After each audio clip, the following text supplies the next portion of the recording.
اعوذ باللہ من الشیطان الرجیم، بسم اللہ الرحمن الرحیم۔ حدیث نمبر 511، حضرت عائشہ رضی اللہ عنہا سے روایت ہے، ان کے سامنے تذکرہ ہوا کہ نماز کو کیا چیز توڑ دیتی ہے۔ لوگوں نے کہا کتے، گدھے اور عورت کے نمازی کے سامنے سے گزرنے سے نماز ٹوٹ جاتی ہے۔ اس پر حضرت عائشہ رضی اللہ عنہا نے فرمایا،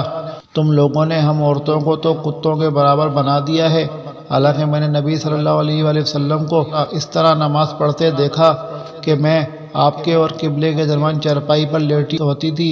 پھر اگر مجھے کوئی ضرورت ہوتی اور میں بحالت نماز آپ کے سامنے آنے کو ناپسند سمجھتی تو آہستہ سے کھسک کر نکل جاتی۔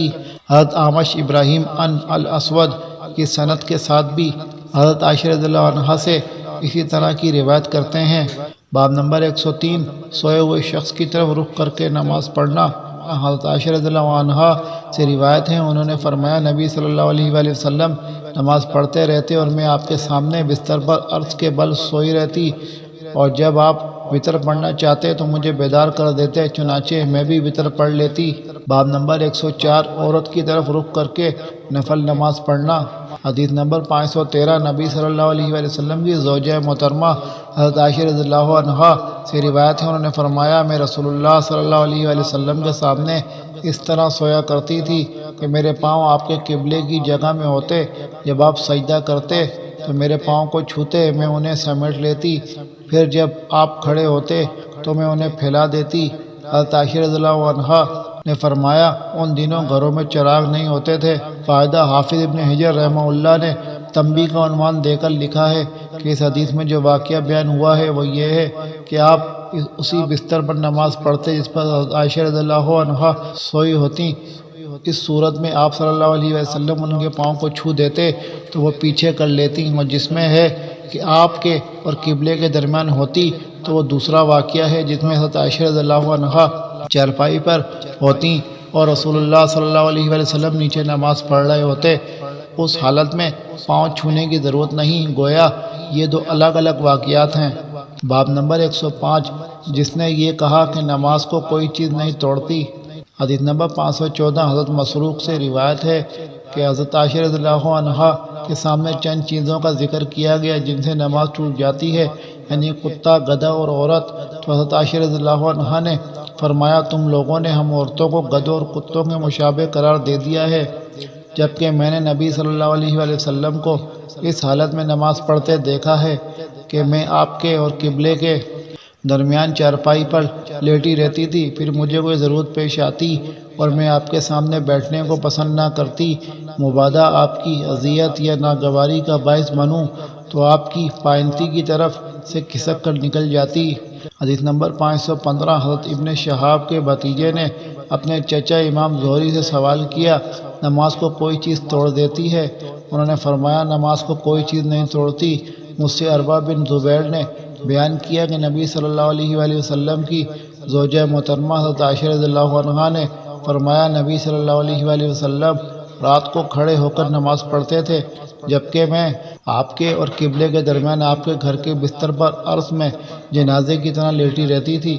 باب نمبر 106، دوران نماز میں چھوٹی بچی کو گردن پر اٹھا لینا۔ حدیث نمبر 516، حضرت ابو قتادہ انصاری رضی اللہ عنہ سے روایت ہے کہ رسول اللہ صلی اللہ علیہ وآلہ وسلم حضرت امامہ رضی اللہ عنہ کو اٹھاتے ہوئے نماز پڑھ لیتے تھے، جو آپ کی لگتے جگر حضرت زینب رضی اللہ عنہا اور حضرت ابو العاص بن ربیعہ بن عبد شمس کی بیٹی تھی۔ جب آپ سجدہ کرتے تو اسے اتار دیتے اور جب کھڑے ہوتے تو اسے اٹھا لیتے۔ باب نمبر 107، ایسے بستر کی طرف رخ کر کے نماز پڑھنا جس پر حائضہ عورت لیٹی ہو۔ حدیث نمبر 517، حضرت میمونہ بنت حارث رضی اللہ عنہا سے روایت ہے، انہوں نے فرمایا، میرا بستر نبی صلی اللہ علیہ وآلہ وسلم کی جائے نماز کے برابر میں ہوتا، بسا اوقات آپ کا کپڑا میرے بدن پر آ جاتا جبکہ میں اپنے بستر پر ہوتی تھی۔ حدیث نمبر 518، حضرت میمونہ رضی اللہ عنہا کی سے روایت ہے، آپ فرماتی ہیں، نبی صلی اللہ علیہ وآلہ وسلم اس طرح نماز پڑھتے تھے کہ میں آپ کے برابر سوئی ہوتی، جب آپ سجدہ میں جاتے تو آپ کا کپڑا میرے جسم پر آ جاتا جبکہ میں بحالت حیض ہوتی تھی۔ باب نمبر 108، کیا یہ جائز ہے کہ نمازی اپنی بیوی کے پاؤں کو دبا دے تاکہ وہ سجدہ کر سکے؟ حدیث نمبر 519، حضرت عائشہ رضی اللہ عنہا سے روایت ہے، انہوں نے فرمایا تم لوگوں نے بہت برا کیا کہ ہم عورتوں کو کتے اور گدھے کے برابر کر دیا۔